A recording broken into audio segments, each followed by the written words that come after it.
ایک صحابی حضور کی خدمت میں حاضر ہوئے، عربی تھے، دیہات کے رہنے والے تھے۔ انہوں نے حضور کی بارگاہ میں ایک بات عرض کی کہ حضور اسلام کے حکام تو بہت سارے ہیں، آج بھی اگر آپ دیکھیں تو کتابیں بھری پڑی ہیں۔ پھر حضور ارشاد فرماتے تھے، صحابہ اس کو سنتے تھے، محفوظ کرتے تھے، آگے بیان فرماتے تھے۔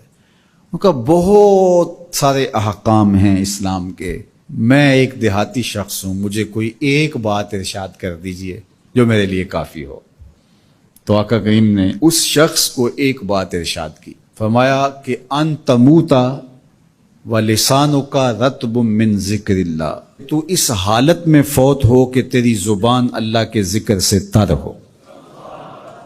100 باتوں کی ایک بات ارشاد فرما دی، ان تموتا ولسانک رطب من ذکر اللہ، تو اس حالت میں انتقال کرے کہ تیری زبان اللہ کے ذکر سے تر ہو۔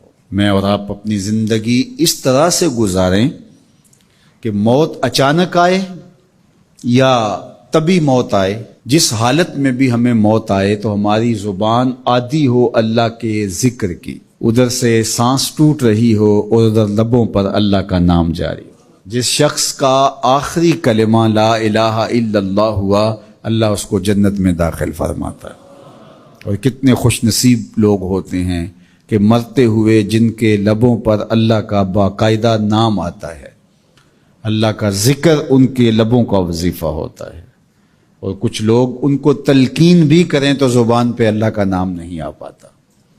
اور ان میں سے ایک وہ شخص جو شراب کا عادی ہے یا کسی بھی نشہ آور چیز کو لیتا ہے، تو ایسے شخص کو مرتے ہوئے کلمہ نصیب نہیں ہوتا۔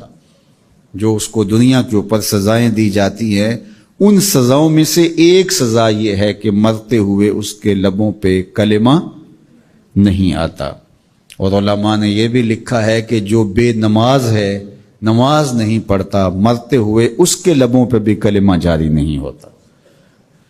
اللہ اکبر۔ تو ایک جامع بات ارشاد کر دی کہ ان تموتا ولسانک رطب من ذکر اللہ، تو اس حالت میں فوت ہو کہ تیری زبان اللہ کے ذکر سے تر ہو۔ قرآن مجید میں ہمیں اللہ تعالیٰ نے یہ بھی حکم دیا ہے کہ مجھے یاد کرو، اور یہ بھی حکم دیا ہے کہ مجھے فراموش نہ کرو۔ وَلَا تَكُونُوا كَالَّذِينَ نَسُوا اللَّهَ فَأَنسَاهُمْ أَنفُسَهُمْ أُولَٰئِكَ هُمُ الْفَاسِقُونَ، ان لوگوں کی طرح نہ ہو جانا جنہوں نے اللہ کو فراموش کر دیا، اللہ کو بھول گئے۔ جب کوئی خدا کو بھول گیا تو خدا پھر اس کو فراموش کر دیتا ہے، اور اس کی سزا کیا ہے کہ وہ خود فراموشی کا شکار ہو جاتا ہے، وہ اپنے آپ سے بھی آگاہ نہیں رہتا۔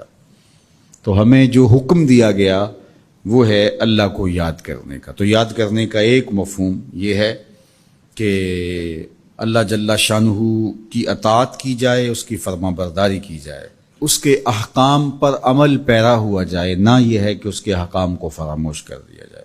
یقول اللہ تبارک و تعالی، اللہ جل شانہ خود ارشاد فرماتا ہے، یہ حدیث قدسی ہے، فیما یروی عن ربہ، جو حضور اپنے رب سے روایت کرتے ہیں۔ اللہ جل شانہ کیا ارشاد فرماتا ہے، سنیے، انا عند ظن عبدی بی، میرا بندہ میرے بارے جو گمان کرتا ہے میں ایسے ہی معاملہ کرتا ہوں، یعنی بندے کو میرے سے جو گمان ہے تو میں اس کے مطابق معاملت فرماتا ہوں۔ وانا معہ اذا ذکرنی، اور جب وہ مجھے یاد کرتا ہے میں اس کے ساتھ ہی ہوتا ہوں۔ جب میرا بندہ مجھے یاد کرتا ہے تو میں اس کے ساتھ ہوتا ہوں۔ فَإِذَا ذَكَرَنِي فِي نَفْسِهِ ذَكَرْتُهُ فِي نَفْسِي، جب وہ مجھے اپنے دل میں یاد کرتا ہے تو میں بھی اسے اکیلے یاد کرتا ہوں۔ کتنی بڑی بات ہے کہ کسی کو رب یاد کرے، اللہ اکبر۔ کہا جب وہ اکیلے مجھے یاد کرتا ہے تو میں بھی اس کو اکیلے یاد کرتا ہوں۔ وَإِن ذَكَرَنِي فِي مَلَئٍ ذَكَرْتُهُ فِي مَلَئٍ خَيْرٍ مِّنْهُمْ، اگر وہ مجھے مجمع میں یاد کرتا ہے، لوگوں کے ہجوم میں یاد کرتا ہے، تو میں بھی اسے مجمع میں یاد کرتا ہوں جو اس مجمع سے بہتر ہے، اس اجتماع سے بہتر ہے۔ یہاں نیک بد گناہ گار سارے طرح کے لوگ ہیں، لیکن میں فرشتوں کے اجتماع میں یاد کرتا ہوں۔ اللہ اکبر۔ کیا منظر ہوتا ہوگا کہ جب اللہ فرشتوں میں کسی بندے کو یاد فرما رہا ہو، اللہ اکبر۔ اور ایک حدیث میں جو ہے وہ اس کے پھر آگے لفظ جو ہے یہ ہے، میرا بندہ میری طرف اگر ایک بالشت چل کے آتا ہے تو میں ایک ذرا آتا ہوں، اور میرا بندہ میری طرف اگر 1 قدم آتا ہے 70 قدم آتا ہوں، اور اگر میرا بندہ میری طرف چل کر آتا ہے اتیتہ ہر والا، میری رحمتیں دوڑ کے